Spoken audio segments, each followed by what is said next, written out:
Bismillahirrahmanirrahim.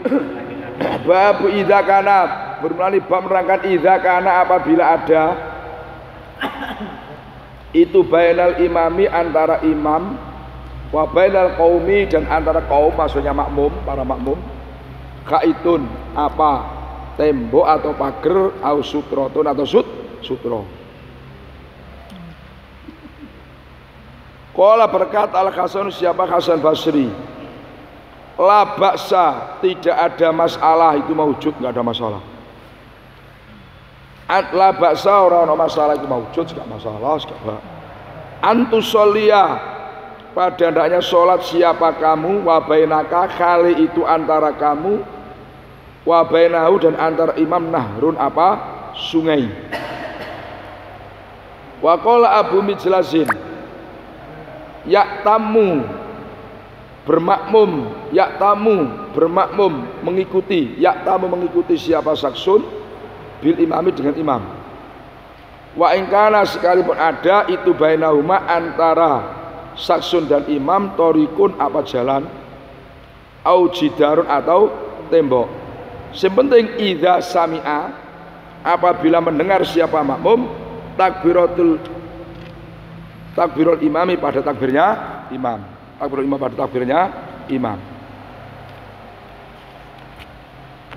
Nah ini bab, iya benar tuh Pak. Ini bab apabila antara imam dan makmum itu ada katakan sekatnya tembok, pagar atau sutro. Nah, ini penting ini kan. Jadi dalam hal ini Imam Bukhari melangsir dua pendapat tabi'in. Nah, gitu kan, melangsir kan bahasanya gitu kan. Apa Pak? Harus melangsir ini. Jadi bahasanya engko nukil berapa nukil melangsir ngono wae kan. Jadi kata Hasan Basri, labas antusolia wa bainaka wa bainarun, enggak masalah. Kamu sholat antara kamu dan imam itu dipisah sungai, itu enggak masalah.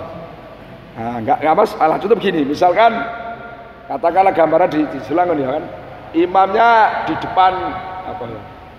Depannya kantor bupati kata apa? Perumahan bupati kata Pak Bahir. Pak Bahir kan? Makmumnya di sebelah sini. Oh, itu kan antik ya kan? Itu sebenarnya enggak masalah. Yang penting tahu intiqalnya imam atau suara imam aja. Ini menurut pendapat Hasan Basri. Bisa paham kan? Nah, di kampanye sungai yang satu Selangor itu kan, satu sebelah jembatan sini, satu di sini kan sungai itu. Nah, itu kata beliau la baksa, enggak masalah. Kata Abu Mijlas, seseorang boleh mengikuti imam walaupun antara imam dan makmum itu dipisah jalan atau tembok. Yang penting mendengar takbirnya imam. Nah, dua pernyataan Hasan Basri dan Abu Mijlas inilah yang menjadi acuan, yang menjadi termasuk sama dengan pendapatnya Madzhab Maliki. Jadi gini, Madzhab Maliki itu paling enak. Ini mudah-mudahan kalau kita nanti bisa kaji atau umroh supaya nggak bingung. Jadi asal makmum itu dengar imam, walaupun ibaratnya buntu semua, asal dengar. Asal dengar aja. Jadi dua, tak melihat atau dengar. Walaupun ada sekat-sekat nggak masalah. Itu madzhab Maliki paling penak. Kamu maksudnya kan? Nah, itu paling enak. Di madzhab Maliki dalam hal ini paling enak. Pokoknya asal makmum itu tahu apa imam, katakan intikal, atau tidak tahu makmum yang di depannya, atau dengar waktu ruku, waktu idal. Walau banyak sekat, banyak penghalangan, enggak masalah. Itu madzhab Maliki. Di madzhab Maliki itu paling enak. Dengar. Ya bisa pakai mendengar. Bisa pakai perantaraan mubaligh. Nah, atau speaker, yang penting dengar. Nah, jadi itu madzhab Maliki itu paling enak dalam hal ini. Sekarang begini, ya kadang mungkin kalau tiap tahun tidak tahu saya. Wah, kalau kita sholat katakan begini, sholat di Masjid Nabawiyah terasa Kalau kita sholat di Masjid Nabawi berada di payung dalam. Kalau di dalam atau di luar tidak akan tahu seperti ini. Jadi gini, Masjid Nabawi itu ada badan pokok masjid. Terus di sini itu ada payung, tengah ada payung-payung. Terus baru bawah panjang. Itu sekat ini. Kalau dulu, jadi gini, ini gambarannya. Ini saya baru matuk, ini pentingnya ngaji itu kan. Kalau dulu kan gini, misalkan ini babu salam, seret, sini tembus, terus imam tuh di sini. Sekarang enggak, imam sekarang di raudhah di sini, bukan di sini lagi Pak. Ini sekat-sekat ini Pak Ustaz. Nah, ketika mau sholat, baru sekat yang tinggi, tidak nampak, baru dibuka kira-kira segini lah dibuka. Kalau ukuran pendek bisa dibuka, yang di luar badan itu dibuka. Jadi seakan-akan kalau mau menuju ke imam ini sulit. Cuma tadi dengar suara dan tahu makmum yang di depan kita. Nah, jadi kita terbayang ya, berarti bisa juga dalam hal ini mengikuti mazhab apa? Maliki. Nah, itu penaknya. Kalau apa? Tunggu nanti. Enggak. Lebih dari. Nah tunggu dulu, ini kan tadi kan mazhab Maliki. Tunggu dulu, sama aja saya ini mazhab Maliki. Jadi mazhab Maliki ini berlawanan dengan mazhab Hanafi. Kalau Hanafi itu ketat, sholat itu harus satu tempat, dua tempat nggak bisa. Misalkan yang di masjid, satu di luar sana nggak bisa. Harus satu tempat. Itu Hanafi. Jadi Hanafi itu ketat. Kalau mazhab Maliki gampang. Contoh begini. Apa? Gimana? Ya nggak masalah itu.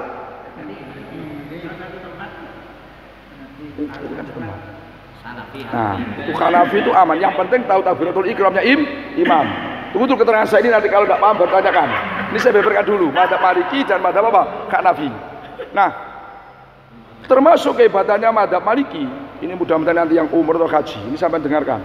Sampai sekarang kalau misalkan sholat di Masjidil Haram, itu imam tuh di belakang, bukan di Ka'bah, terus dulu kan di depannya sini, dekat pintunya. Sekarang enggak, imam di belakang.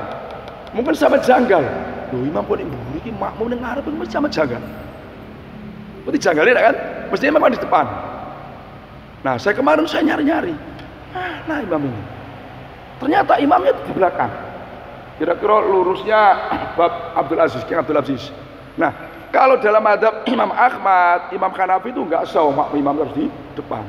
Mazhab Syafi'i al-Asok juga enggak sah. Nah, mazhab Malik itu boleh, enggak apa-apa di belakang. Ngono. Itu sampean nek ngaji niki sok ben ngaji bingung sampean. Mesti lagu. Loh, imam kok ning mburi. Sampeyan ora percaya sampe delok imam. Mburi, Pak. Mau aku tak goleki kok. Ngene ndi lho imam kok ora ono jebule ning mburi, Pak. Pak ngono. Suaranya melantang kemana-mana, wong pakai pengeras kuat, tapi ini buri. Yang ternyata mazhab Maliki, imam di belakang gak masalah. Makmum mendahului imam. Itu gampang mazhab Maliki. Apa? Di Mekah, di Masjidil Haram. Iya, di Masjidil Haram. Nah, kalau dulu-dulu Pak, ya tuh 2000 berapa saya pas haji atau umroh itu kan di depan kapas ini. Ini enggak, entah kalau tahun sebelumnya saya enggak tahu. Misalnya kan lama saya baru kemarin kan, tak boleh kurang, baru saya bingung lagi. Mas, nah itu untung kita ngaji perbandingan mazhab. Maka sekarang ini kita yakin dibutuhkan untuk ngaji perbandingan mazhab. Apalagi mau kaji-kaji ini mutlak itu. Jangan ngawur dulu baru tahu cari dalilnya, itu jangan. Kita tahu mazhabnya dulu. Jadi kita enak, oh berarti ternyata mazhab Maliki. Itu Pak. Nah, kalau mazhab Syafi'i, nah ini baru tafsil. Kalau di masjid berapa kilo nggak masalah. Kalau sama-sama di masjid, ya kan? Tapi kalau yang imamnya di masjid, makmumnya di luar, maka yang dihitung mulai di akhir masjid. Jangan sampai lebih dari 300 diro. Nah, kan begitu kan? Nah, betul kalau sungai ini, kalau sungai depan dan sini itu nggak ada kan sama-sama sungai, tidak lebih 300 diro, ya nggak masalah dalam mazhab Syafi'i. Nah, cuman makruh karena nggak bersambung. Bisa dipaham maksudnya kan? Nah, ini perbedaan mazhab. Maka setidak-tidaknya pokoknya kita ini pernah ngaji rahmatul umat apa itu penting, Pak. Ini. Sebab orang haji umrah itu kalau satu mazhab Syafi'i kayaknya sulit. Coba tawaf saja mazhab Syafi'i. Repot. Ya enggak? Yang pernah bersama kan? Kecuali kalau untuk sampai di atas, nggak tahu, menghindari gesekan itu susah. Nah ini. Iya. Masjid yang pakai AC kan kaca semua. Kamu di luar kamu pasal Jumat ya. Iya. Itu salah. Karena AC ya di rumah itu semua begitu. Ya terus? Pas Jumatan makmum di luar, masuk nggak bisa. Tapi mak, kalau di masjid yang penting ada jalannya menembus ke imam. Walaupun bi azrurin dengan belok. Itu kan dalam Syafi'i loh. Ditutup sampai pintu ditutup semua. Itu semua yang madzhab Maliki ini. Tutup semua nggak masalah. Walaupun nggak bisa nembus ke imam. Nah itu. Iya, itu Maliki tidak masalah itu. Kunci semua nggak masalah. Yang dua Maliki itu kan. Kalau Syafi'i kan harus ada jalan yang menembus ke imam kan dia kan. Nah itu pentingnya Pak sampai ngaji perbandingan mazhab. Ini orang ngono mesti sama lingalingo pas kaji. Yo pas opo aku ngaji Fathul Mu'in kurang ini. Pe ora jamaah kok. Itu nah Mas Mas. Sebanyak lah kan. Iya Pak. Kamu di. Yang mandi Hambali. Mamamnya yang di dalam Syafi'i yang di luar Maliki.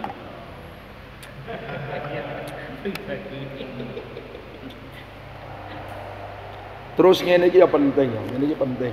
Seperti tadi itu kan mungkin kalau sampean pikir kan rumah mungkin yang di dalam Syafi'i, mungkin yang Syafi'i, ya kan? Terus kita aja ngikuti kol yang membubarkan talfek. Talfek itu kan mencampur aduk. Jadi satu perjalanan ya ono sing Maliki, ono sing Hanafi, semua ribut-ribut. Nah kan jadi penak ngono. Jadi ngikuti kol sing memperbolehkan apa? Talfek. Nah, kayak ngene, makanya saya di sana itu begini, Pak. Saya kan di sana itu nak mungkin sama besok kaji ya. Kalau orang wudu Syafi'i itu bersentuhan dengan perempuan yang enggak mahram itu kan batal. Ini pentingnya talfek ya. Sementara orang awam, maaf ini wong wudu Syafi'i aja banyak enggak jelas.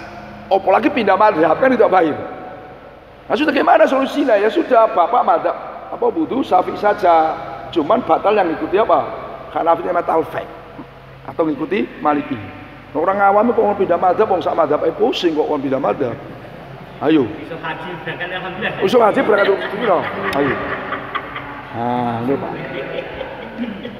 Jadi saya itu gimana Pak Ustaz? Sudah ikut talfek aja, enggak usah pusing Bapak. Kalau saya beda lagi, saya bilang kan. Kalau saya talfek enggak enak lah, kayak cemara Pak Rojab. Mau usul ngaji kok talfek. Kalau saya pindah mazhab. Saya ini pindah mazhab, biasanya saya ini pindah mazhab Hanafi. Hanafi itu kan masuk kepalanya kan rubuk. Kalau Maliki kan semuanya. Terus ini sirine rahasia ya. Kenapa saya ikut mazhab Hanafi? Kalau Maliki itu bersentuhan. Nah, bersentuhan kan enggak batal kan? Kalau syahwat itu batal. Kalau Hanafi kalau syahwat asal enggak kenceng. Nah, kenceng ini ya. Nah, di sana kan banyak orang cantik-cantik, pada kenceng bahaya. Makanya asal enggak kenceng itu aja. Kenceng. Itu kan. Enggak betul kan enggak apa-apa, Pak. Betul kan enggak apa-apa, Pak. Maksudnya? Ya jual lagi itu. Susah. Ya susah wudunya itu balik keluar tuh kayak beliau sudah wah wudunya susah warjab. Jangan disamakan dengan di rumah. Keluar tuh wudu lagi mau masuk itu susah Pak. Iya Pak. Makanya besok kalau Bapak haji itu timbang di dalam penting. Jadi perlu.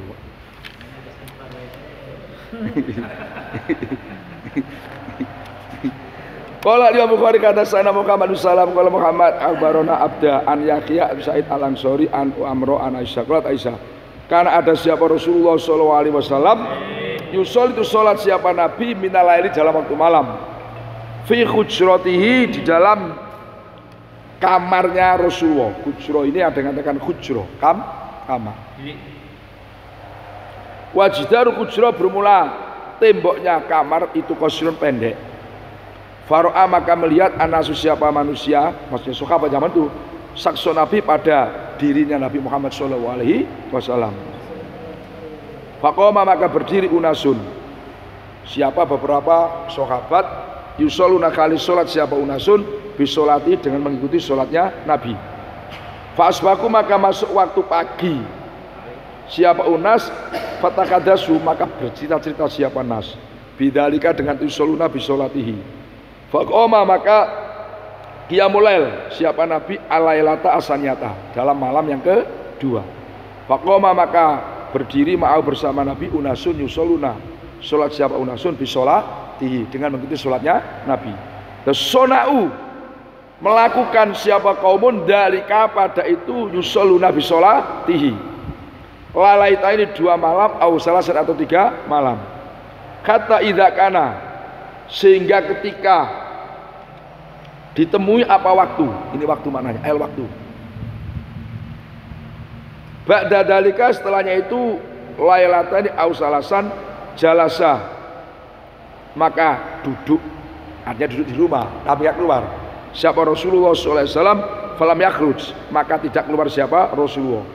Falama asbaka, maka ketika masuk waktu pagi, siapa Rasulullah, zakaro, maka menyebutkan dalika kepada dalam yakhruj anasu, siapa manusia. Faqala Nabi, ini sunya saya, khos itu khawatir siapa saya, antuk tabah, pada hendaknya diwajibkan alaikum atas kamu semua sholatul laili, apa sholat waktu malam. Sholatul laili, apa sholat waktu malam. Sholatul laili, apa sholat waktu malam. Nah ini pentingnya. Jadi cerita Rasul itu pernah waktu sholat malam fi hujro.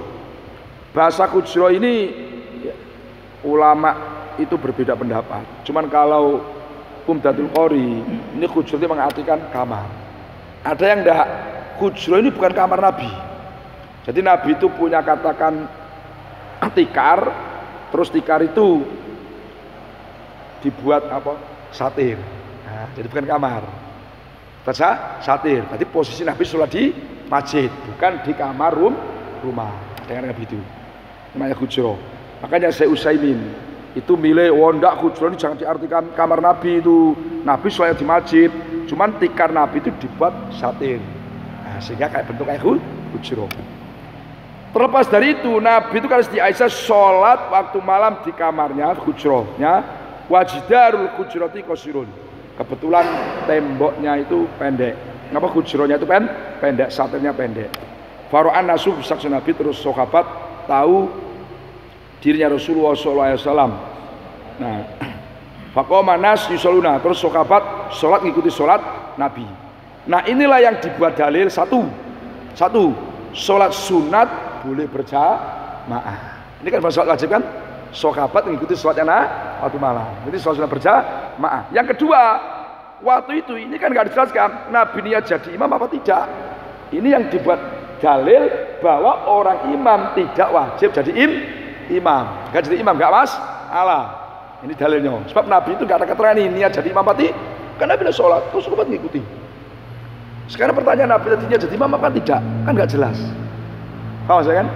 Nah, makanya imam itu tidak wajib jadi imam kecuali kalau sholat Jumat. Artinya sholat Jumat wajib berjamaah. Itu bedanya. Kan di dalam fikih kan? Nah. Setelah itu fatakadasu bidalika. Wah, sahabat cerita-cerita paginya. Terus Nabi malam yang kedua sholat lagi. Orang ngikuti lagi sahabat. Nah Nabi melakukan seperti itu 2 malam atau 3 malam. Robinya ragu. Nah, terus besoknya Nabi itu tidak keluar lagi. Jadi kalau ini 2 malam berarti malam ketiganya. Kalau 3 malam berarti malam keempatnya. Kan Nabi tidak di rumah saja. Terus sahabat ya suruh, ngapain sampai malam itu datang? Terus Nabi berkata, saya ini khawatir nanti sholat malam jadi wajib. Nah ini diperdebatkan di kalangan hadis. Kenapa Nabi itu kok khawatir sholat malam itu wajib? Padahal sholat itu kan sudah jelas, yang wajib itu 5 waktu. Ya enggak? Ngapain Nabi masih takut wajib? Takut apa? Khawatir diwajibkan. Paham maksud pertanyaan ini kan? Nah ini oleh ahli hadis begini loh. Wajib itu ada kalanya wajib asal. Contoh selama waktu wajib asal. Ada kalanya wajib itu karena sesuatu hal, hari di barang baru. Masalahnya begini, sholat qiyamul lail, tahajud itu bagi Nabi wajib. Bagi Nabi wajib. Kalau kita kan enggak, ya berjamaah mana saja kan? Nah, bagi kita kan enggak. Nah, nanti kalau sahabat itu ngikuti Nabi terus, lama-lama jadi wajib. Wajibnya bukan asal, tapi wajib iktidak. Karena kita wajib ngikuti Nabi. Sehingga yang asalnya sunat jadi wajib. Karena terus akhirnya diwajibkan. Nah, kan repot. Sehingga Nabi itu sayang pada umatnya. Jangan. Jangan, maka Nabi tidak keluar. Setelah maksudnya kan? Nah, jadi yang asli wajib kan 5. Cuman ada kalanya wajib itu baru. Contoh kita nadar itu kan wajib, tapi nadar itu sebenarnya nadar. Itu berulang. Kenapa Nabi itu khawatir diwajibkan lagi? Itu kan 5 waktu itu ya ngikuti terus, akhirnya sokapat diwajibkan ngikuti Nabi. Nah ini masalahnya, nanti jadi wajib lagi tambahan, yaitu wajib sholat tahajud kan kasihan. Khawatir. Apa? Nabi kok khawatir. Nah khawatirnya sayang dengan umatnya, khawatir nanti. Ya, kalau langsung terus bersabda itu kan. Sabda piye? Kalau lagi wajib begitu tapi kamu nggak wajib kan selesai kan? Itu nabinya. Kalau Allah, dah kamu sekarang wajib ikuti Nabi. Nah, tambah lagi.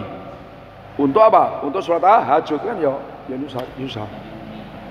Nabi itu khawatir seperti itu. Nah, saking sayang dengan umatnya. Ayo, katakan manusiawi.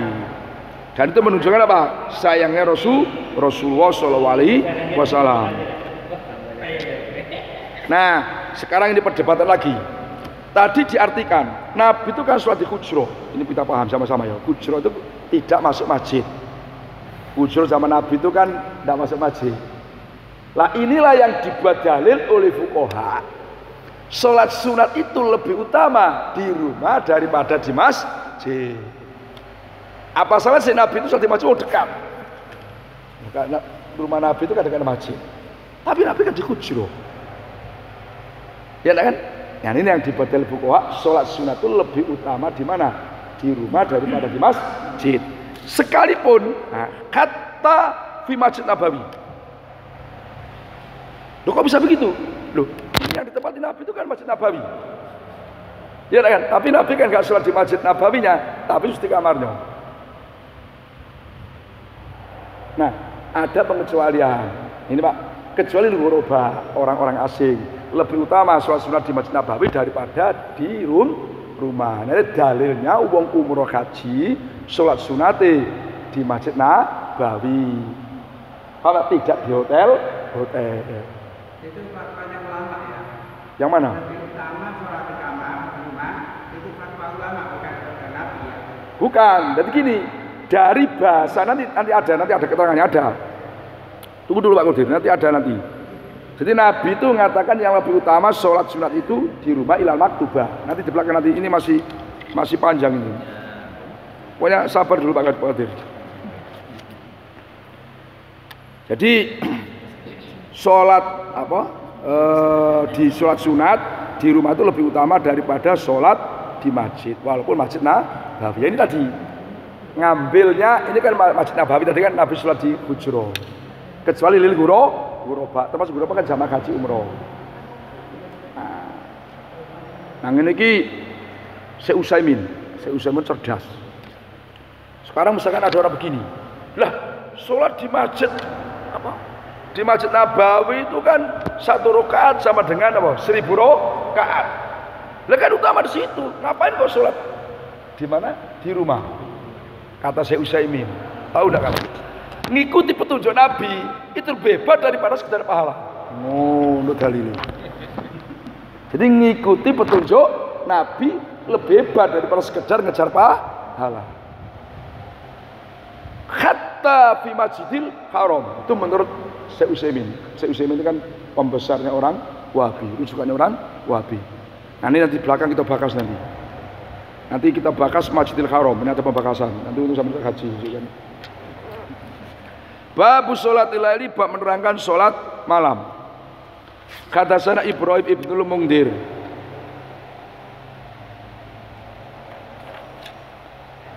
Hadatsana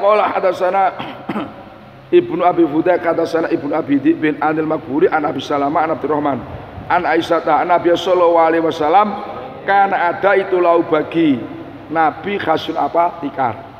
Yabsutu yang membentangkan siapa Nabi pada kasir binari dalam waktu siang. Wayak tajiru dan membuat kamar atau satir. Wayak tajiru dan membuat kamar atau satir siapa Nabi pada kasir bila itu. Coba Nabi itu masuk. Fasaba maka kumpul ilahi kepada Nabi nasun siapa manusia. Fasolu maka sholat siapa nas wara'au di belakangnya di dalam belakangnya Nabi. Wara'au di dalam belakangnya Nabi. Fasola maka sholat siapa nasun wara'au di belakangnya mana Nabi Muhammad sallallahu alaihi wasallam.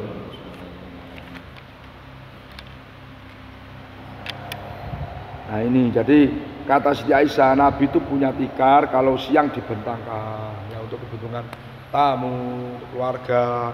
Kalau malam itu dibuat macam hujro. Macam hujro, cuma ngono, saking sederhananya Nabi. Insyaallah itu Pak, tikar yang resuk untuk gawean. Ya kan? Nanti ketika malam dibuat hujro, dibuat satir. Terus fasaba orang-orang kumpul situ fasol orang sholat di belakangnya Nabi. Ini menunjukkan kesederhananya kehidupan Nabi. Kalau kita kan enggak, tikar sendiri, kamar sendiri, bahkan tikar rumah beberapa bahannya ini apa Rojab? Ini kesederhananya Rasulullah kan. Ini yang perlu perlu kita renungi bersama-sama. Kayak itulah Rasulullah itu kan. Nah, kita masih kurang apanya, masih ngeluh. Tidak Pak, masih ngeluh ini dan itu kan. Masih apa? Mengeluh ini dan itu. Insyaallah, masyaallah. Qala ibu hadatsana Abdul Alan Khamat qala Khamat hadatsana Wahab qala Wahab hadatsana Musa ibn Uqbah an Salim an Abi Nadur an Busir ibn Sa'idin an Zaid bin Sabit ana Rasulullah sallallahu alaihi wasallam ittakhadha itu membuat siapa Rasulullah hujratan pada kamar hujrah dengan kamar. Qala berkata siapa Zaid khasibtu menyangka siapa seana sesungguhnya Zaid. Qala berkata siapa Busrin khasibtu menyangka siapa seana sesungguhnya Zaid itu qala berkata siapa Zaid min khasirin. Nabi buat hujrah kamar dari khasirin tikar. Dari sekat itu kan fi Ramadan dalam bulan Ramadan. Fasola maka sholat siapa Rasulullah via di dalam hujrah layalia di dalam beberapa malam. Fasola maka sholat bisolati dengan sholatnya Rasulullah nasun siapa manusia min ashabihi. Falama alima maka ketika tahu siapa Nabi bihim dengan nasun min ashabihi ja'ala maka memulai siapa Nabi yakudu itu duduk di rumahnya saja. Ada berhenti siapa Nabi fakharaja maka keluar siapa Nabi ilaim kepada nasun faqala maka berkata siapa Rasulullah sallallahu alaihi wasallam qad araftu benar-benar mengetahui siapa se'aladi pada perkara ra'aitu yang melihat siapa saya min soni'ikum dari pekerjaan kamu semua. Fasolu maka sholatlah kamu semua ayuhan nas fi buyutikum. Nah ini Pak Qadir fa inna abdullah sholati maka sunya lebih utamanya sholat itu sholatul mar'i sholat apa seseorang fi baitihi di rumahnya al mar'i ilal maktubah kecuali sholat fardu. Qala afan hadatsana Wahab hadatsana Musa samit Abu Nadur an Busrin an Zaidin an Nabi sallallahu alaihi wasallam. An Nabi sallallahu alaihi wasallam.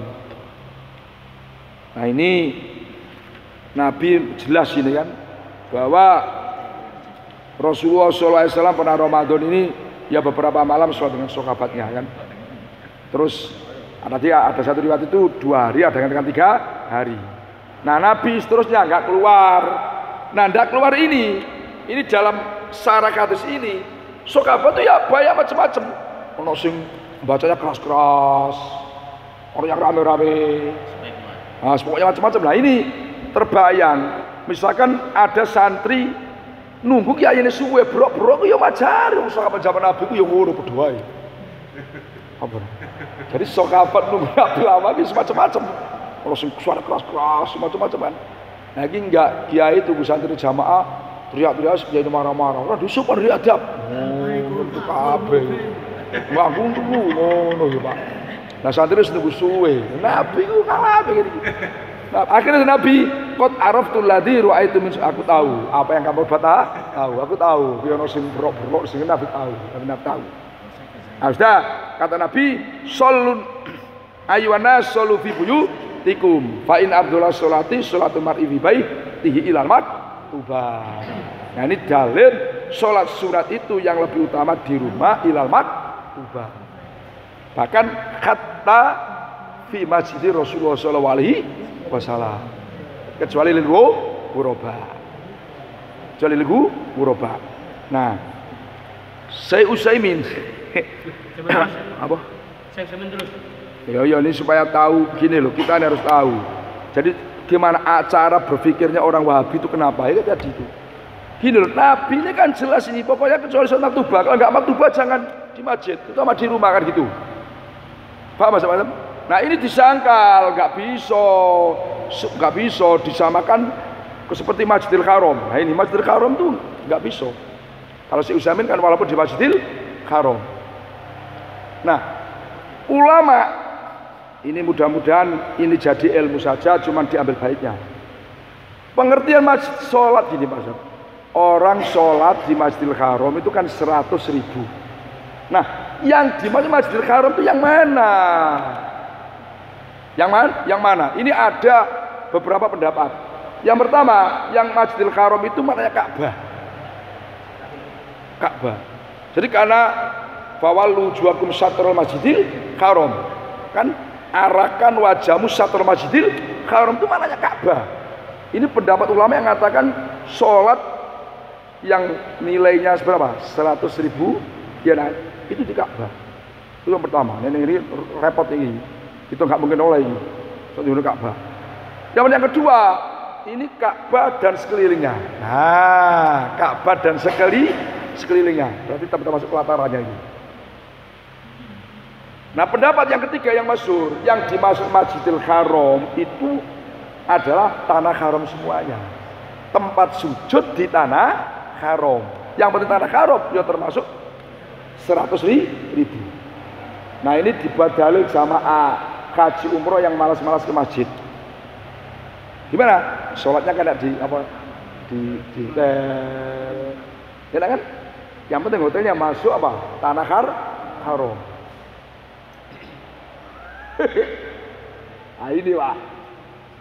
Ini yang ketiga ini yang jadi masalah ini kan.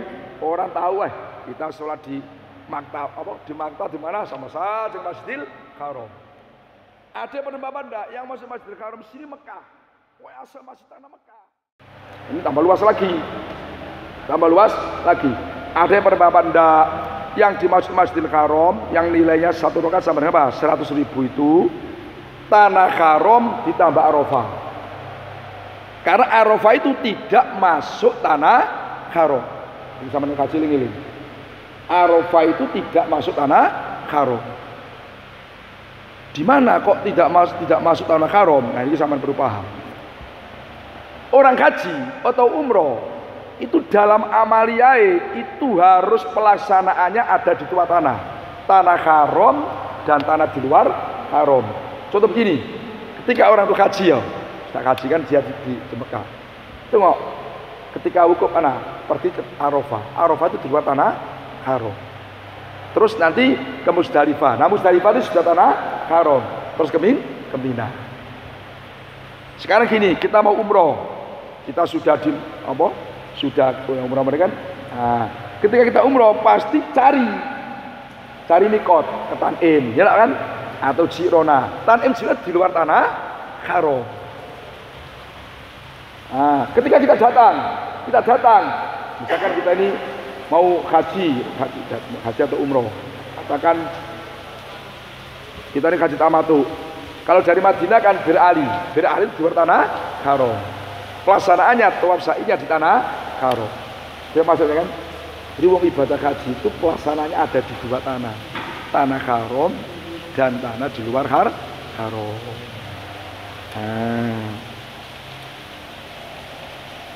Cuman yang mayoritas yang dipakai orang tadi itu Pak, Masjidil Haram itu pokoknya masjid di tanah haram, tempat suci di tanah haram. Nah terlepas dari khilaf apapun bentuknya, ya masih hebat yang sholat di masjid yang ada Ka'bahnya. Kenapa? Satu, nilai berjalannya. Yang kedua, melihat Ka'bah itu sendiri ibadah. Nah, terus mana ya? Saya tuh berpikir begini Pak Rojab. Seandainya tidak ada khilaf, yang namanya Masjidil Haram itu harus sholat di masjid ada Ka'bahnya.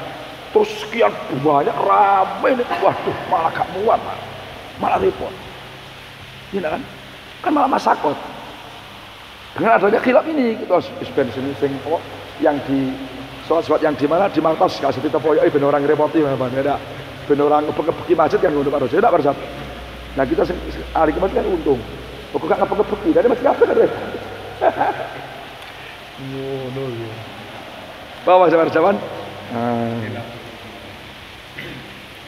nah terus kemudian hadis ini Nabi kan katakan sholat sunat awas itu lebih utama di rumah ya kan mengecualikan pokoknya itu ini seusamin dibantah sampai jangan bilang kecuali maktubah ada sholat sunat tetap utama di luar daripada di rumah contoh sholat id ayo Nabi sholat id di mana di rumah apa di masjid nah itu Pak sholat id terus sholat ayo kan keluar rumah kan itu kan sholat sunat nah ini untuk mematahkan pendapat mereka tadi itu Pak maka paham Mas Marza kan jadi sama satu kok seusamin aja ini supaya kita barangkali berhadapan dengan mereka itu tahu. Makanya fuqaha mengecualikan lagi sholat sunat yang disunatkan berjamaah lebih utama di masjid daripada di rumah. Jadi apa maksudnya kan? Jadi kan tidak mutlak ini. Apa? Iya. Oh iya. Sholat tahiyatul masjid itu kan karena masjid. Jadi yakinlah ketentuan fuqaha kita ini apa enggak sembarangan. Orang apa? Orang yang luar biasa.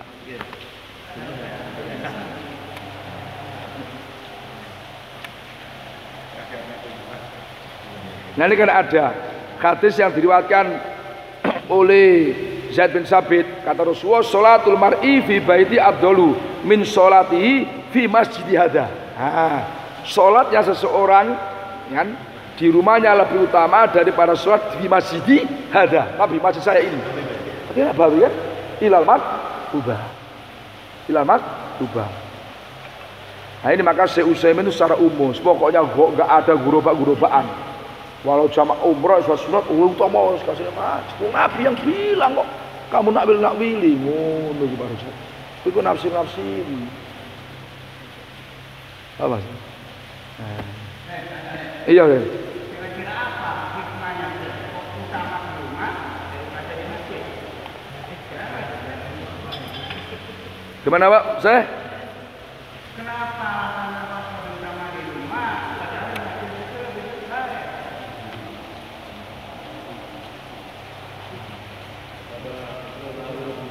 Kecuali kalau jemaah yang baik salah tutup ya karena kita di luar. Jadi Nabi itu gini Pak, ada perkara Nabi itu mengatakan la tas'alu buyutakum kal maqabir. Dengar kan? Jadi jangan jadikan rumah kamu itu kayak kuburan. Artinya nggak pernah ditempati baca Quran, nggak pernah ditempati sholat sunnah. Nah itu jadi Pak Qadir, alasannya tadi supaya rumah kita ini ada sinarnya, ada berkahnya, pernah ditempati ibadah, termasuk sholat sunat. Jangan jadikan rumah kamu bakal makobir seperti apa kuburan. Apa alasannya Pak Qadir?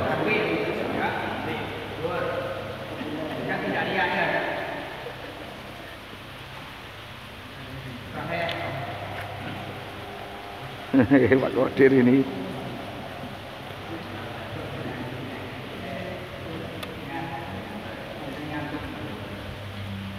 ada pendapat lagi begini Pak Qadir.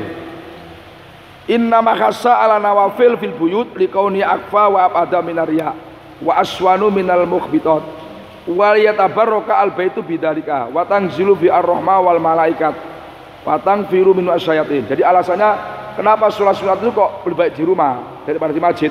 Alasannya sholat sunat itu kalau di rumah itu supaya lebih jauh dari riya pamer. Kayak sedekah kan? Kalau sunat itu kan lebih utama di apa ya?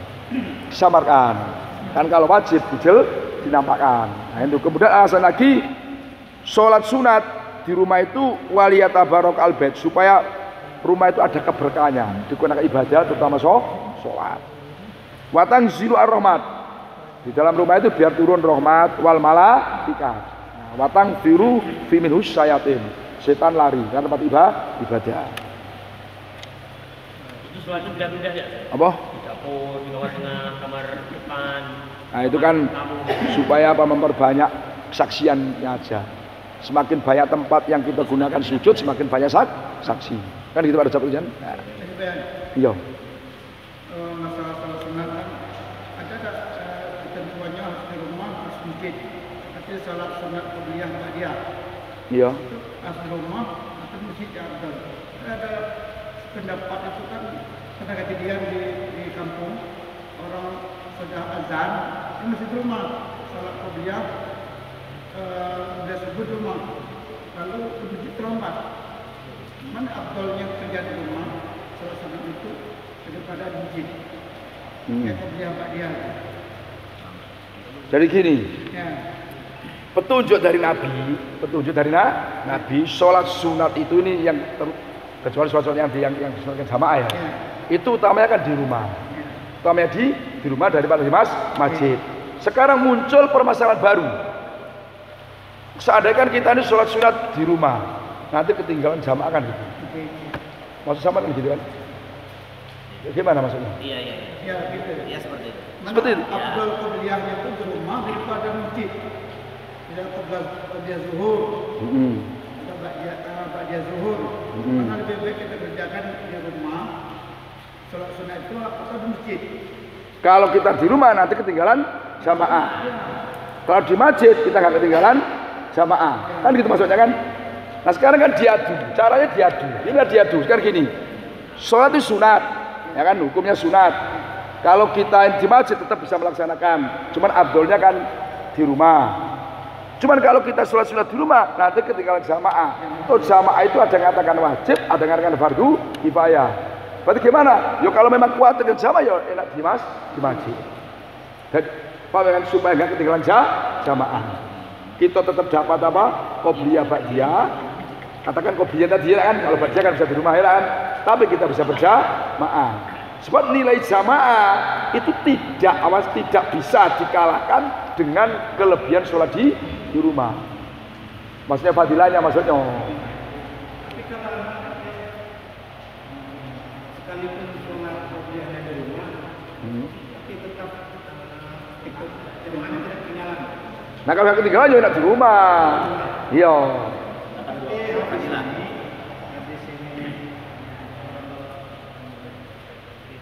Ya, dalam situasi kondisi lah kan. Iya. Nah kalau ba'diyah kan bisa di rumah gitu. Ba'diyah kan gak ada dengan jamaah kan langsung selesai ya kan. Ini yang maksudnya qobliyah kan gitu maksudnya kan. Jadi dibanding kayak gitu. Wah, kalau saya sholat sunat apa di rumah nanti ketinggalan jamaah. Nah, ya kan? Ya sudah. Kita berangkat ke masjid qobliyah supaya gak ketinggalan jamaah. Ini kan tentu yang rumahnya jauh-jauh terutama ya. Ya, harus suatu kondisi. Paham maksudnya kan? Makanya hukum itu al-akam tatagoyaru.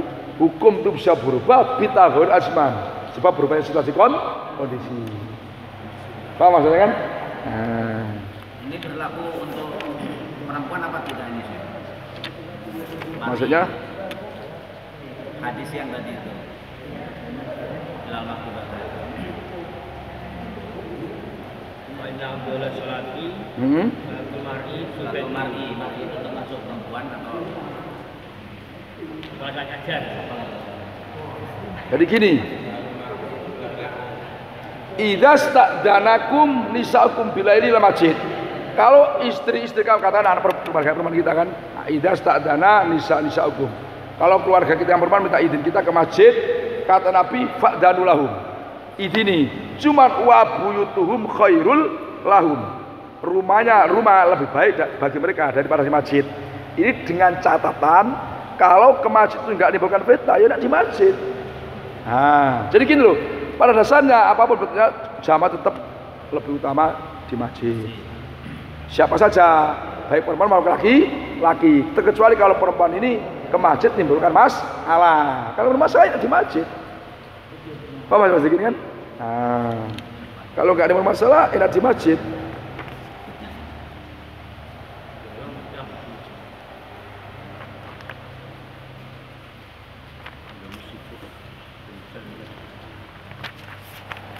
Abwabu sifati sholati bermani bab menerangkan, bermula ini pada bab menerangkan caranya sholat.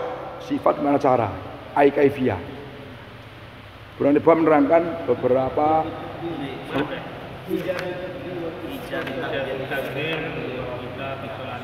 apa? Oh iya, ini saya ini ada atasnya ada itu, bawahnya ada itu juga. Jadi ada abwabu sifat sholat, babu ijabi takbir. Babnya berada itu. Lain. Kalau kita agak murah itu memang nggak lengkap ya. Akhirnya yang murah kan bingung sih. Oh iya bingung ini. Akhirnya bingung yang mahal. Babu ijabi takbir menerangkan mewajibkan takbiratul ikram. Wabtitaki sholati serta. Wabi mana serta? Wabtitaki sholati serta memulai sholat. Qala Imam Bukhari kata San Abu Yaman, qala Abu Yaman akhbarana Su'aib an Zuri qala Zuri akhbarani Anas ibnu Malik al-Ansori anna Rasulullah sallallahu alaihi wasallam raqiba itu naik siapa Rasulullah farosan pada kuda. Fa jukhisa maka luka sipuhu dia jatuh masakan terus luka. Apa separuh badannya Rasulullah alaihi yang kanan. Qala Anas fasola maka sholat siapa Rasulullah lana mengimami kepada kita yauma idzin di dalam hari Jukhisa itu sholatan para sholat minas sholawati yang sebagian dari sholat. Bahwa kali Rasul itu qaidun duduk. Fasolena maka sholat siapa kita waro'ahu di belakangnya Rasulullah kuudan kali duduk. Sumakola Rasulullah lama salama ketika salam siapa Rasulullah inna maju'ila al imam sungguh dijadikan al imam siapa imam liutama supaya diikuti siapa bi imam. Faidah sholat maka sholat siapa ko iman fasolu kiaman maka sholat kiaman kali beberapa orang yang berdiri. Wa idza raka'a siapa imam farka'u maka rukuklah kamu semua.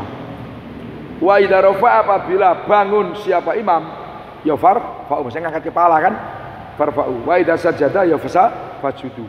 Wa idza qama imam sami Allah liman hamidah faqulu rabbana walakal hamdu. Rabbana walakal hamdu. Ini bab menerangkan wajibnya takbiratul ikram serta wabimana ma'a ini serta memulai sholat.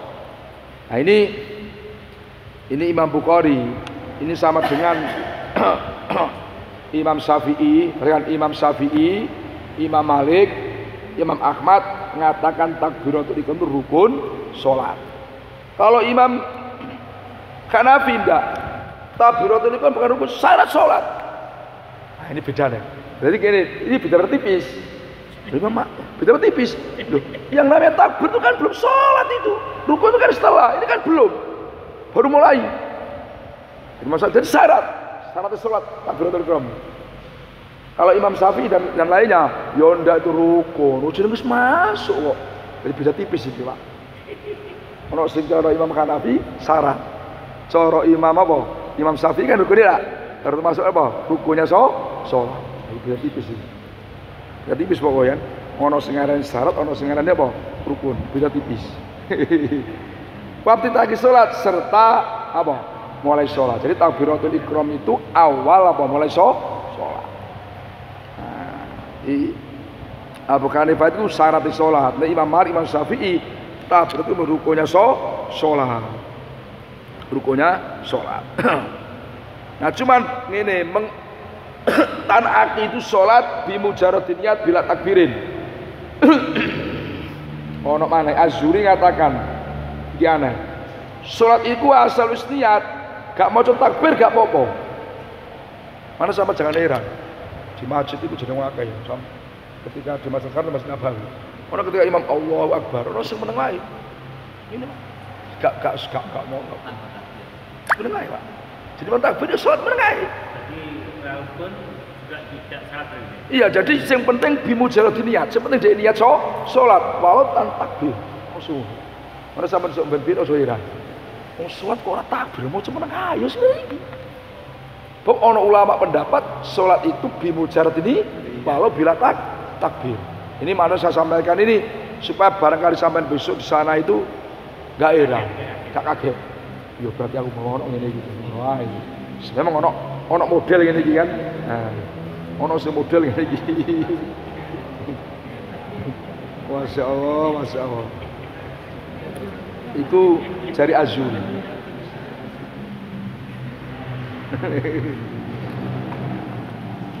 Jadi biar apa kita nggak heran, kita nggak heran. Rasulullah SAW itu pernah beliau naik kuda terus jatuh. Nah ini kalau kita pakai motor, pakai mobil kok jatuh, itu jangan heran Nabi tahu tiba kok. Nabi aja jatuh. Mulane uang numpak mobil kok kuwatir tiba ya ora sedaya mobilan baru jam. Iya kan? Nung Nabi wae. Apa naiknya gugur ya? Iya, terus itu. Ini kan baru di barosan terus jatuh.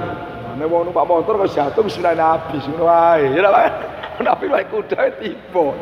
Sampai Nabi itu suatu saat itu sholatnya berduduk, nggak bisa berdiri. Nah, terus sahabat ngikuti duduk. Terus Nabi dawuh, "Innamal imam liutama bihi." Imam itu dijadikan supaya diikuti. Sehingga kata Nabi, kalau imam sholat berdiri, kamu berdirilah. Kalau imam rukuk, kamu rukuknya. Nah ini yang jadi masalah itu begini. Kita katakan, imam itu dijadikan supaya diikuti. Ini pokoknya gini. Ini diikuti dalam pekerjaan dohir. Berarti bisa juga imam sholat duhur, makmumnya gak duhur nggak masalah. Mana sekarang Nabi itu kan begini. Ini kita paham sama-sama supaya kita. Jadi beda niat itu nggak masalah. Sebab Nabi yang perintah imam itu dijadikan supaya diikuti. Imam rukuk kita rukuk kan nono. Berarti beda niat ya nggak masalah. Contoh misalkan kan imam ini sholat tarawih, misalkan kan makmumnya lagi sholat apa? Isya juga masalah. Wong rukuk melu rukuk, Nabi kan berarti nek imam rukuk melu rukuk, imam melu sujud. Berarti beda niat orang masalah. Lho kehebatannya fuqaha. Paham maksudnya? Nah, nggak masalah. Sholat qadha ikut ada, ya nggak masalah. Ada ikut qadha nggak mas, kan beda niat. Sebab yang diperintah Nabi itu, kawan, faidah rokok afar kau. Ini urusan dohir, amalia dohir. Berarti niat itu kan batin baru jawab. Ini dalile ulama sing ngatur beda niat nggak mas, Allah. Nah kemudian yang kedua ini kan Nabi ketika kamu saya sholat duduklah. Ini ada yang mengatakan ini sholat sunnah. Kalau sholat itu duduk dan mengatakan ini sudah masuk. Sebab di akhir ayat Nabi itu memerintahkan imam yang makmum yang orang yang mampu berdiri wajib berdiri. Ini kemarin sudah diterangkan kan teman mansuk. Maksudnya kalau saya duduk kamu duduklah itu loh Pak. Itu sudah dimansuk bahwa orang sholat kalau mampu berdiri ya harus berdiri walau imamnya duduk. Nah kemudian coba faidah roka'ah farka'u. Ini pakai fa. Nah ini kalau imam rukuk kamu rukuk. Fa itu kan litakib atartib. Ini dalam tinjauan ahli hadis bisa juga imam rukuk selesai rukuk kamu baru rukuk. Bisa juga kamu butuh imam baru rukuk kamu rukuk, tidak masalah. Imam sujud walaupun belum selesai belum pas sujud kamu butuh tidak masalah. Karena fa itu litakib, ngiring-ngiringi.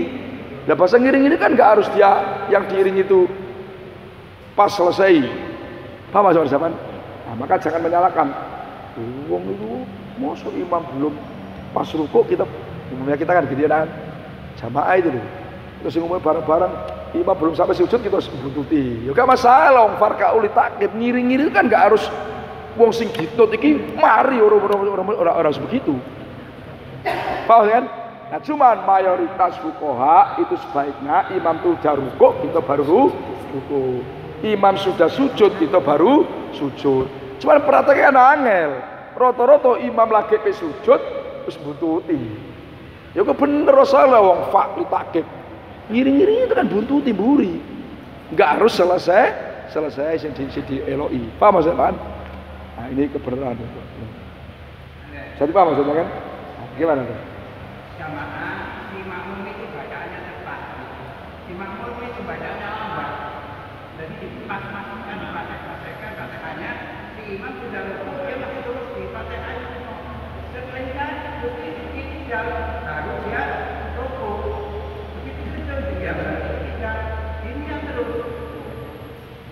Terus di zaman maksud gimana?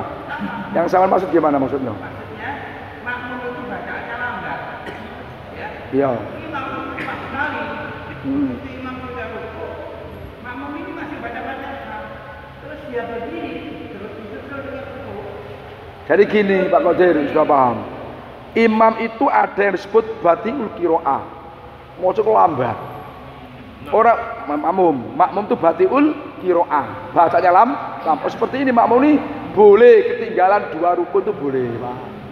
Boleh, enggak masalah. Paham maksudnya kan? Seperti sama contohnya itu boleh. Karena dia batiul qiraah, lambat bacaannya. Apa? Enggak batal enggak. Seperti yang contohnya kan enggak batal enggak. Enggak batal enggak.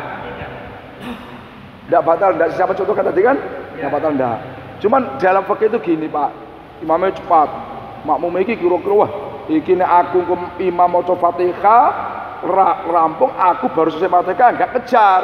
Itu boleh dikira-kira gitu ya. Kira-kira imamnya tolong ayat aku mulai maca Fatihah.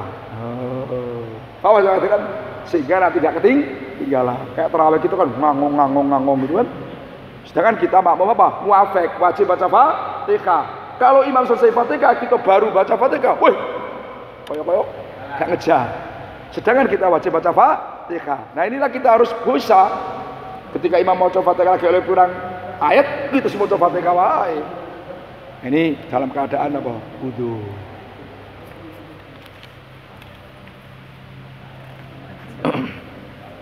Kemudian kata Nabi, wa idza qala sami'ul hamida qulu rabbana lakal hamdu. Nah inilah mazhabnya Imam Hanafi. Makmum itu ketika imam baca sami Allah liman hamidah, ya rabbana lakal hamdu, enggak usah ikut sami Allah liman hamidah. Cuman satu kan enggak sama-sama. Dan saya Utsaimin itu setuju ini. Pokoknya imam sami Allah liman hamidah itu ya makmum rabbana lakal hamdu, ora usah sami Allah hamidah. Mergo perintah Nabi rabbana lakal hamdu. Wong Wahabi ku ikuti doire ini. Qala Imam Bukhari kata sana Abu Yaman qala Abu Yaman akbarana Su'aib qala Su'aib hadatsani Abu Zinad anil Araj an Abu Hurairah qala Nabi sallallahu alaihi wasallam innama ju'ilal imam liyutama bihi.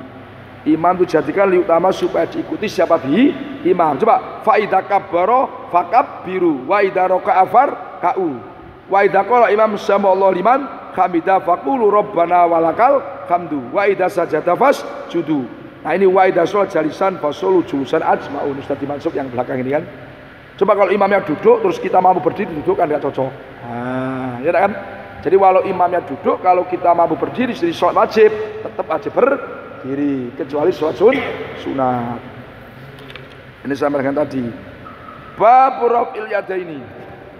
Bab raf'il yadaini fi takbir ula wallahu a'lam bishawab.